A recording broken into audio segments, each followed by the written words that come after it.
नमस्कार.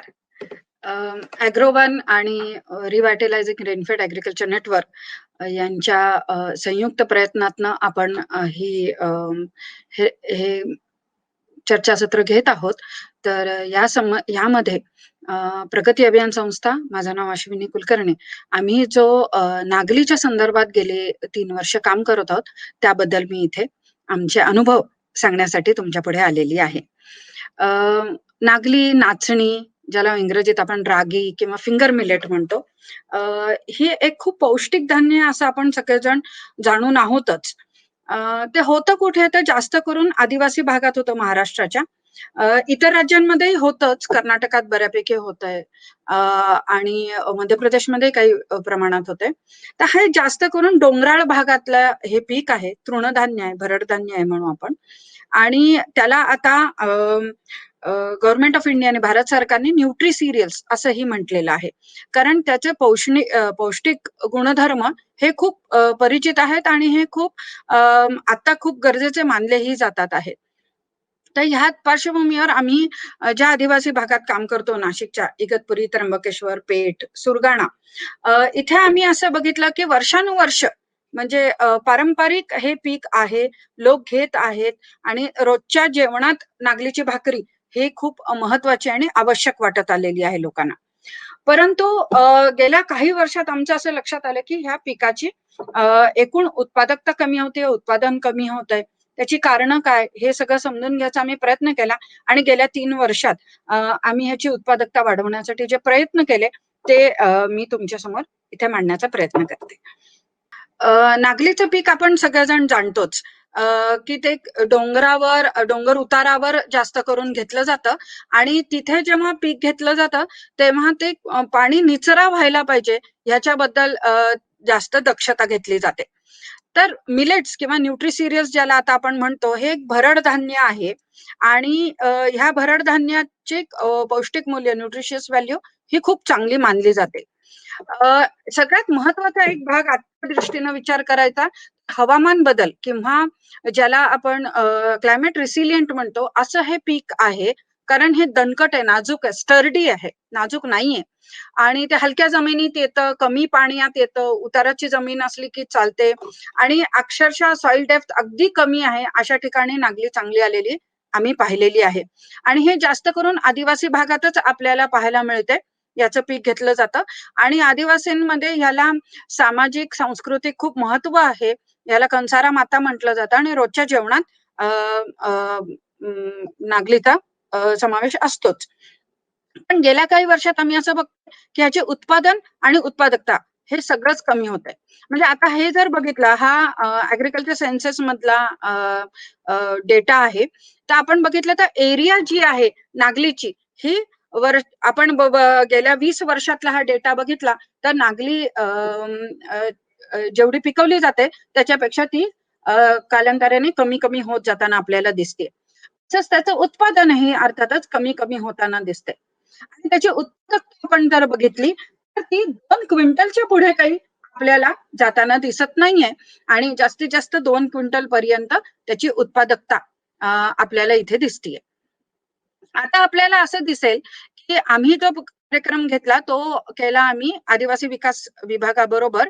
अ, तर प्रगती अभियान संस्थेने ह्या तृणधान्याचं पुनरुज्जीवन, रिवायवल कसं करता येईल, उत्पादकता कशी वाढवता येईल, त्याचं तिथेच प्राथमिक प्रक्रिया कशी करता येईल आणि आपल्या अंगणवाडीमध्ये असेल, मध्यान्ह भोजनमध्ये असेल किंवा आश्रमशाळांमध्ये नागलीचे पदार्थ कसे समाविष्ट केले जातील, ह्याचा विचार करण्यासाठीचा हा प्रकल्प आपण केलेला आहे. मुख्य उद्दिष्ट आहे की 25% तरी उत्पादकता वाढली पाहिजे. सहभागी जे कुटुंब होत आहे त्यांची पोषण सुरक्षा यामुळे वाढते का? हा एक त्यातला भाग आहे. आणि काढणी पश्चात जे प्रक्रिया केंद्र आहे, मळणी असेल किंवा गिरणी असेल, ह्या गोष्टी आपल्याला जवळपास कशा करता येतील हे बघायला पाहिजे. आणि नागली शेतकऱ्यांची म्हणून आपण एकत्रित येऊन काही एक गट तयार करू शकतो का? हा पण त्यातला एक महत्वाचा कार्यक्रम म्हणून आम्ही योजिला आहे. आपण असं बघतो, की लागवडीची सुधारक पद्धत म्हणजे काय केलेलं आहे? तर अगदी साधी गोष्ट सांगायची, तर मुळात जी घरची नागली आहे, जी पारंपरिक जी वापरतायत, तेच बियाणं त्यांनी वापरायचं. परंतु त्याला बीजामृताने आपण बीज प्रक्रिया करून घेतलेली आहे आणि त्याच्यानंतर पूर्वापार पद्धत ही राब करण्याची आहे. म्हणजे अगदी नोव्हेंबर-डिसेंबर पासून दिवाळीनंतर जंगलात जाऊन सगळीकडे फिरून पाला-पाचोळा वाळलेला सगळा गोळा करून आणलं, काड्या-कुटके आणि मग ते जाळणे आणि मग त्याच्यावर नागलीच्या बियाण्याचे नर्सरी तयार करणे ही पारंपरिक पद्धत राहिलेली आहे. परंतु आम्ही सुचवली ती पद्धत ही गादी वाफ्याची आहे आणि गादी वाफ्यावर कशा पद्धतीनं करायचं हे याचं प्रशिक्षण आम्ही शेतकऱ्यांना दिलेलं आहे. नंतर जमिनीची तयारी कशी करायची? त्याच्यात आम्ही असंही म्हटलंय, की अ, अ, एकदा तुमचं रोप तयार झालं, की ते 15 ते 25 दिवसाच्या आत त्याचं ट्रान्सप्लांटेशन झालं पाहिजे. दुसरीकडे पुनर्लागवड झाली पाहिजे आणि पुनर्लागवड करताना तासे कसे पाडायचे, अंतर किती ठेवायचं, या सगळ्याचं आम्ही प्रशिक्षण दिलेलं आहे. अं, रोग कीड च्या संदर्भात सगळ्यांचं म्हणणं होतं, की प्रचंड मोठ्या प्रमाणात सगळे म्हणजे बुरशीचे रोग पण आहेत आणि कीड रोग पण आहे. असे सगळे आपल्याला इथे पाहायला मिळतात. म्हणजे आम्ही जी नोंदणी केलेली आहे ती जवळ-जवळ 9 प्रकारचे कीड रोग आहेत आणि ह्या सगळ्याला आम्ही फक्त लवकर कसं ओळखायचं, की आपल्या शेतात, पिकात रोगराई झालेली आहे. हे लवकर ओळखायचं कसं? कुठल्या प्रकारचं आहे ती कीड रोग हे कसं ओळखायचं? आणि जितक्या लवकर लक्षात येईल तितकं आमच्या असं लक्षात आलं, की फक्त नीम फवारणी केली, नीमअर्काची फवारणी केली तरी आपण ते रोग आटोक्यात आणू शकतो. ते जर फार वाढले तर आपल्याला वेगळ्या प्रकारची त्याच्यासाठी औषधं वापरावी लागू शकतील. पण ती वेळ आमच्यावर आली नाही. कारण सातत्याने लक्ष ठेवणं आणि सातत्याने त्याचा प्रतिबंध करणं हा प्रयत्न आम्ही चालू ठेवला. आम्ही एक एक महत्वाचं असं केलं, जवळ-जवळ 2,000 शेतकऱ्यांबरोबर जरी आम्ही काम केलं, 7 तालुके आणि 2,000 शेतकरी, 3 जिल्हे नाशिक, ठाणे, पालघर या 3 जिल्ह्यातनं 7 तालुक्यातनं 2,000 शेतकऱ्यांपर्यंत आम्ही त्यांच्या शेतावरच हे प्रयोग केलेले आहेत. त्यांनीच हे सगळं काम केलेलं आहे आणि आम्ही जेव्हा पीक कापणीला आलेलं होतं, तेव्हा जी विद्यापीठाने शिफारस केलेली आहे, त्या पद्धतीनं पीक कापणी प्रयोग केलेले आहेत. हे काही मी तुम्हाला चित्र दाखवते, ज्याच्यात आपण बीजामृत करून बीज प्रक्रिया कशी केलेली आहे, याचा आपल्याला अंदाज येईल. त्याचप्रमाणे गादी वाफे करून गादी वाफ्यावर पेरणी कशी करायची याचेही काही चित्र आहेत. निमार्क देऊन आपण त्यांना आणि निमार्काने आटोक्यात आलेला आहे हा आमचा अगदी अ, अ, स्वतःचा अनुभव आहे. लागवड करताना तासे कसे पाडायचे, रोपातलं अंतर कसं ठेवायचं या पद्धतीनं आणि तुम्ही बघत असाल की किती उतारावरचे ह्या जमिनी आहेत आणि हे नागलीचं उभं पीक बघितलं तेव्हा लोकांना खरंच वाटेना की त्याला इतके फुटवे फुगू शकतात आणि इतक्या त्याला चांगलं जड भरलेलं कणीस दिसू शकतं. ह्याच्याने खूपच आश्चर्य आणि आनंद लोकांना वाटलेला होता. हे शेतकऱ्यांचं प्रशिक्षण करत असताना अनेक सरकारी अधिकारी पण आपल्याकडे आलेले आहेत. त्यांनी पण हे काम बघितलेलं आहे. हे पीक कापणी प्रयोग करताना आणि ह्याच्यातही एक महत्त्वाचं सांगण्याचं आहे, पीक कापणी सुद्धा गावातल्या मुलांनीच केलेली आहे. त्यांना आपण पीक कापणी कसं करायचं याचं प्रशिक्षण दिलेलं आहे आणि त्यानंतर ही पीक कापणी प्रत्येक शेतावर जाऊन, प्रत्येक शेतकऱ्याच्या शेतावर जाऊन आपण केलेली आहे. अं, त्याच्यात मग आम्ही सगळेच जी काही पद्धत असते मोजण्याची, ती मोजून त्या सगळ्याचे रेकॉर्ड ठेवणं हे आम्ही केलेलं आहे. या चित्रात तुम्हाला असंही दिसेल, की इथे स्प्रे पंप आणि सायकल वीडर हे जे आहेत, हे सायकल वीडर आहे. हे दिलेलं आहे, ज्याच्यामुळे आपल्याला निंदणी खुरपणी उभ्या-उभ्या करता येते, खाली वाकून करावी लागत नाही. अशा पद्धतीची सुद्धा आम्ही उपकरणं शेतकऱ्यांना दिलेली आहेत.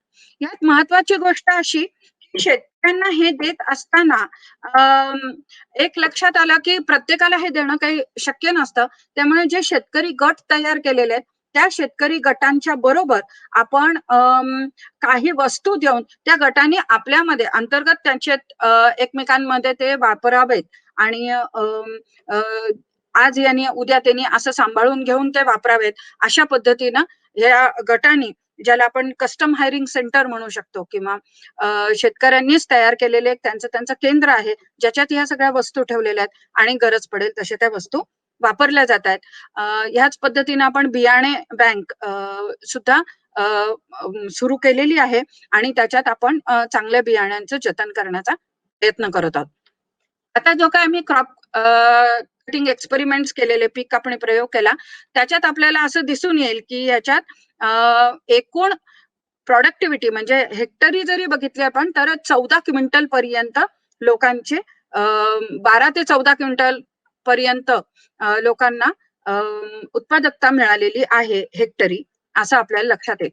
आणि हेच जर आपण तुलना केली की कृषी विभागाची काय आतापर्यंतची आकडेवारी आहे आणि आपल्या प्रयोगात दिसणारी आकडेवारी आहे, तेव्हा सुद्धा तुमच्या लक्षात येईल की ठाण्याची जी सरासरी आहे ती आपल्या प्रयोगातली सरासरी ही 15च्या वर 20 25 पर्यंत गेलेली आहे आणि कृषी विभागाच्या ज्या आकडेवारी दाखवते ती थोडीशी 15च्या वर आणि नाशिकमध्ये तर 10 पेक्षा कमी अशीच आहे, असं आपल्या लक्षात येईल. आता हे बघत असताना आपण एक लक्षात घ्यायला हवं, हा जो नागलीचा प्रयोग आहे ह्याच्यात आपण काय पाहिलं तर अ, शेतकरी तेच आहेत, त्यांची जमीन तीच आहे, त्यांची करण्याची जी पद्धत त्यांना पारंपरिक माहीत होती, त्याच्यात आपण काही थोडेफार बदल केलेले आहेत. बदल कोणत्या प्रकारात केलेले आहेत, की बियाणं तुमचं घरातलंच आहे, परंतु त्याच्यावर आपण बीज प्रक्रिया करूया, बीजामृत तयार करूया. तेही गावातल्याच सगळे जे काही आहेत ती संसाधनं वापरून केलेलं आहे. शेतकऱ्यांनाच त्याचं प्रशिक्षण दिलेलं आहे. त्यांना ते कुठून आणून दिलेलं नाहीये. त्यामुळे शेतकरी तेही शिकले. त्यानंतर शेतकऱ्यांनी गादी वाफे तयार केले, गादी वाफे करायला शिकले आणि गादी वाफ्याप्रमाणे त्यांनी आता राबाची पद्धत सोडून गादी वाफे करायला लागले. ह्याच्यात एक महत्वाचा मुद्दा जो शेतकऱ्यांनी सांगितला तो असा, की राब करत होतो तेव्हा आम्हाला इतकं मनुष्य दिवस द्यावे लागत होते. ते सगळं गोळा करायचं, आणायचं. 4 महिने सातत्याने आम्ही वेळ मिळेल तसं ते सगळे पालापाचोळा आणि काड्या-कुटक्या गोळा करायचो. ते करण्याची आता गरज नाही. गादी वाफे करायला लागलेले आहेत ते. त्याच्याच बरोबर पहिल्यांदा असं वाटलेलं होतं शेतकऱ्यांना, की पुनर्लागवड करताना आम्ही तर फक्त टोचून देतो. आता एवढ्या पद्धतीनं करायची असेल तर जास्त दिवस लागतील, जास्त वेळ लागेल. परंतु जेव्हा करायला लागलो, तेव्हा त्यांनाही पटलं, की हे करणं सोपं आहे. अर्थात उतारावर हे करणं अवघड जातं, पण शेतकऱ्यांनी ते बरोबर जमवलं आणि 2 पिकातला 2 रोपातलं अंतर किती ठेवायचं, हे बरोबर आता जमवायला लागलेलं आहे.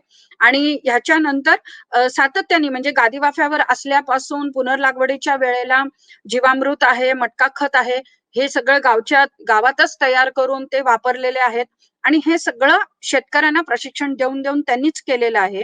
आणि हे केल्यानंतर सातत्याने कीड रोगावर लक्ष ठेवणं, त्याची चित्र दाखवून, त्याचं प्रशिक्षण देऊन, ते समजावून सांगून, की हे कधी कळतं आपल्याला, की कीड रोग झालेला आहे. हे लवकर लक्षात कसं आणायचं आणि आल्याबरोबर प्रतिबंधात्मक म्हणून पहिल्यांदा नीम फवारणी कशी करायची, अशी आम्ही जवळ-जवळ पूर्ण 4 महिन्यात 9 ते 10 वेळेला नीम फवारणी सुचवलेली होती आणि शेतकऱ्यांनी ती तशी केली पण. आणि नीम अर्क फवारणीमुळे जी जहाल औषधं द्यायला लागली असती, ती द्यावी लागली नाहीत, हा आमचा अनुभव आहे. पण सातत्याने बारकाईनं लक्ष ठेवणं आणि वेळेत करत राहणं नीम फवारणी हे त्याच्यासाठी खूप महत्वाचं आहे. आणि हे केल्यानंतर अ, पहिल्या खरं तर एका वर्षी पाऊसच गायब झाला. म्हणजे बैलपोळ्यानंतर जो पाऊस गेला, तो जवळ-जवळ 2-2.5 आठवड्यानंतर पाऊस पडला. तरी सुद्धा जे पारंपरिक नागलीच्या ची उत्पादकता होती, त्याच्यापेक्षा अधिकच आलं. म्हणजे आम्ही सुरुवात केली होती तेव्हा किमान 25% तरी वाढवावं. जिथे 3 आणि 4 क्विंटल येतं तिथे 5 क्विंटल तरी व्हावं, असं आमची अपेक्षा होती. पण सरासरीच 8-9 क्विंटलला गेलेलं आहे. हे त्यातलं आम्हाला वाटतं खूप मोठं उपलब्धी आहे. आणि त्यानंतर शेतकरी आता म्हणजे आम्ही पीक कापणी प्रयोगातनं ते सगळे आकडेवारी गोळा करू शकलो आणि त्याचा अभ्यास करू शकलो. पुढे गेल्यावर आम्हाला असं वाटतं, की 2-3 गोष्टींचा आपण विचार करायला पाहिजे. एक तर ह्या कुटुंबांसाठी ही जी वाढीव नागली झालेली आहे त्यांच्याकडे, ही अत्यंत गरजेची होती. एक तर घरी 12 महिने 3 वेळेला खायला नागली लागते. त्यामुळे ती त्यांना हवी असते. दुसरी थोडी तरी बाजूला ठेवली पाहिजे. पुढचं वर्ष कसं जाईल माहीत नाही. म्हणून साठवणीसाठी सुद्धा नागली आणि नागली टिकतेही चांगली. त्यामुळे तीही ठेवली जाते. आणि तिसरं असं, की त्यांच्याकडे जेव्हा शेतावर गावातले इतर मजूर कामाला येतात, तेव्हा त्यांची पण मागणी असते, की मजुरीचा पैसाही मिळावा, पण नागली पण मिळावी. त्यामुळे त्याहीसाठी त्यांना नागलीची गरज वाटते आणि हे सगळं करून उरलेली नागली ते विकायला बाजारात घेतात. परंतु बाजारात आल्यावर नागलीची किंमत मिळते ₹20-25 किलो जास्तीत जास्त. म्हणजे अगदी कमी म्हणजे ₹16 पाहिलेलं आहे आम्ही. आणि जास्तीत जास्त 23-24 पर्यंत गेलेलं पाहिलंय. फार क्वचित 26. आजचा नागलीचा हमी भाव आहे ₹33.37. 3,337 क्विंटलला. तर असं जर असेल, तर त्यांना किती कमी किंमत मिळतीये हे आपल्याला लक्षात येईल. आणि म्हणूनच नागली आणि ते म्हणतात, "तुम्ही नागली विकायला का देत नाही?" तर ते म्हणतात, "₹35 नी कोण विकत आणेल? आम्हाला आता घरीच मिळते आणि आम्ही विकणार 20ला आणि घेणार 35ला. हे काही बरोबर गणित नाही." हे त्यांनी लक्षात आणून दिलेलं आहे. त्यामुळे ते आता जेव्हा सरप्लस होईल तेव्हा ते विकायला नक्कीच तयार असतात. आणि ह्याच्यातनं म्हणजे जसं कुटुंबाचं म्हणजे न्यूट्रिशनल सिक्युरिटी ज्याला म्हणतो, की पोषण आहार व्यवस्थित होतो, हा एक महत्वाचा भाग आहे. तसंच ती जी जमीन आहे, तिथे दुसरं काही फारसं चांगलं पीक येणार नाहीये. तिथे हे खूप चांगलं पीक आपल्याला मिळू शकतं. आणि पाऊस कितीही मागे-पुढे झाला, तरी नागली काही ना काही प्रमाणात आपल्याला पीक उपलब्ध होतंच. पूर्ण हातातनं गेली असं घडत नाही, असं लोकांनी आपल्याला सांगितलेलं आहे.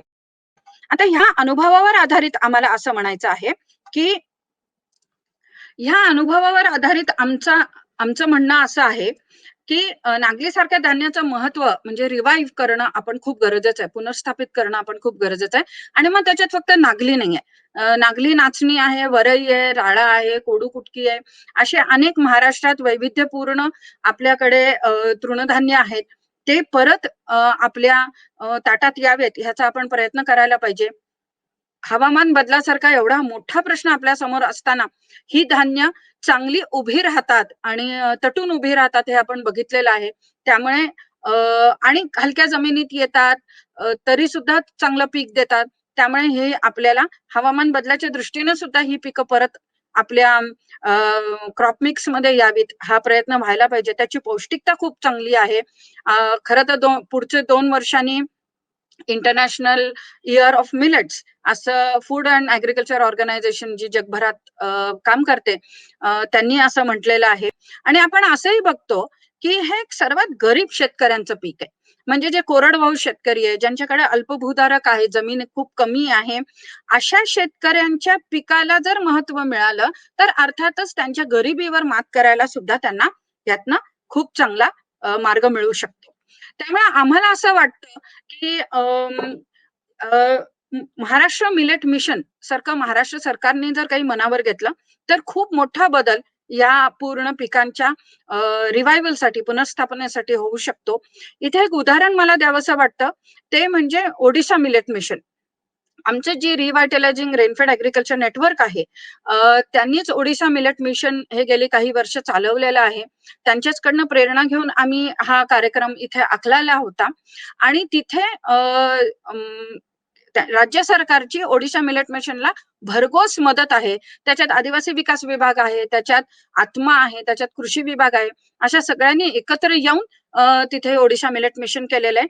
त्या धर्तीवर महाराष्ट्राला अ, उपयुक्त असं एक आपण महाराष्ट्र मिलेट मिशन हे सुद्धा आपण डिझाइन करू शकतो.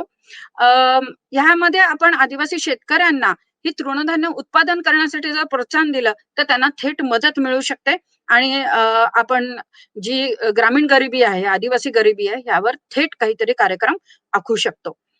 ह्याच्यामध्ये आपण जर तृणधान्याला हमीभाव दिला, आज रागी किंवा नागली नाचणीला हमीभाव आहे, पण इतर तृणधान्यांना नाही. अ, आणि फक्त हमीभाव सांगून उपयोग नाही. आजपर्यंत हमीभाव नागलीचा सांगितलेला आहे, परंतु महाराष्ट्राने नागली कधीच खरेदी केलेली नाहीये. आदिवासी विकास मंडळ काही प्रमाणात खरेदी करते, पण ते खूपच कमी आहे. ज्या पद्धतीनं जर खरेदी झाली आणि तो हमीभाव मिळाला, तर एकूणच बाजारातला भाव नागलीचा हा थोडासा वधारू शकतो. त्याचबरोबर जे सरकार खरेदी करेल, ते धान्य अंगणवाडीसाठी, मध्यान्ह भोजनसाठी किंवा आदिवासी आश्रमशाळांमध्ये जर आपण समावेश करू शकलो, तर मुलांना पौष्टिक चांगलं धान्य मिळू शकतं आणि त्याची उपयुक्तता खूप वाढू शकते. आणि ह्याच बरोबर रेशनवर आम्ही असं बघतो, की गहू खाण्याचा प्रकार खूप कमी आहे त्या मानाने महाराष्ट्रात. ग्रामीण भागात कमी आहे, आदिवासी भागात तर त्याहून कमी आहे. त्यामुळे ज्वारी, बाजरी, नागली सारखी पिकं, धान्य ही जर आपल्याला रेशनवर मिळायला लागली, म्हणजेच हमी भावावर सरकारने खरेदी करून ती रेशनवरही उपलब्ध करून दिली, तर ह्या सगळ्या पिकांना एक नवीन दिवस मिळू शकेल. त्याची परत पुनर्स्थापना होऊ शकेल आणि त्याचं जे पौष्टिक मूल्य आहे, त्याचं महत्त्व आता आपल्याला दिवसेंदिवस पटत चाललेलं आहे, की आरोग्यासाठी ही सगळी धान्य किती महत्त्वाची आहेत.